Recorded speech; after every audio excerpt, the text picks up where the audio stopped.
দর্শক সালাম এবং শুভেচ্ছা রইল। আমি একটা জিনিস বুঝি না, এবং যেটা বুঝি না এটা আমি এই সামান্য পরে আপনাদেরকে বুঝিয়ে বলবো। আপনারা বলেন যে যখন একটা স্বপ্ন দেখেন, ধরেন একটা মানুষ ঘুমের মধ্যে অনেক সময় হয় না, একজন কাউকে ডাক দিয়ে তুলে ফেলছে, একটা সুন্দর স্বপ্ন দেখতেছিলাম, স্বপ্নটা দেখতে দেখতে মাঝপথে তুলে ফেললেন। এখন জুলাই বিপ্লব বলেন, জুলাই অভ্যুত্থান বলেন, ধরেই নিলাম বিপ্লব অভ্যুত্থান যেটা হোক, একটা তো কিছু ভালোর জন্যই হয়েছে বাংলাদেশে, যে শেখ হাসিনার সরকার আওয়ামী লীগের যে দানব পরিণত হয়েছিল সেটা না হয় শাসনের আপাতত অবসান হয়েছিল।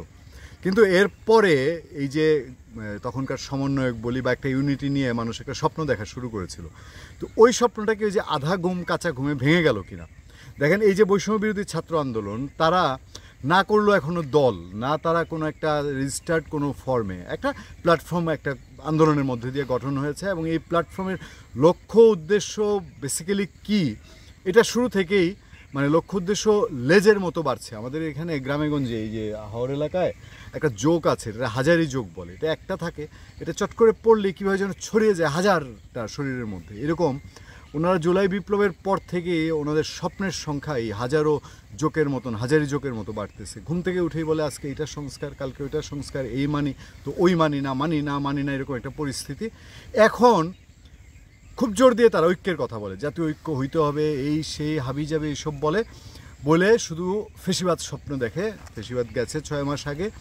ফেসিবাদ মাথায় বোঝা নিয়ে যে আওয়ামী লীগের মাথায় একটা ভূত চেপে বসছিল না, যাই করবে 50 বছর আগের মুক্তিযুদ্ধ, যে কোনো কিছুর মধ্যে মুক্তিযুদ্ধ বিক্রি করে দিত।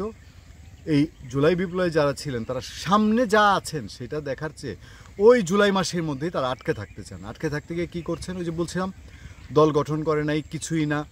ধরেন তারা যেটা ফেসিবাদ বলে, ধরেন আওয়ামী লীগ ফেসিবাদ, আমি ধরলাম বিএনপিরও তারা একরকম ফেসিবাদ বলে, ওই যে স্লোগানে প্রায়ই বলে এক ফেসিবাদ বিদায় দিয়ে আরেক ফেসিবাদ আনা যাবে না। আচ্ছা, বিএনপির কিছু একটা বড় অংশ তৃণমূলে চাঁদাবাজি, দখলদারি, হাবিজাবি নানান অভিযোগ আছে, তারা ফেসিবাদ, বা আরও যারা আছে বলে যে আওয়ামী লীগ ফেসিবাদের দোসর। আপনাদের ক্ষেত্রে কী হচ্ছে, আপনারা এই যে ঠোকাঠুকিটা শুরু করেছেন গত 1 মাসে। এই যে বাংলা মোটরে বৈষম্য বিরোধী ছাত্র আন্দোলনের যে অফিস, সেই অফিসে 2বার কেওয়াজ হয়েছে, মানে হাতাহাতি হয়েছে ভালো রকম।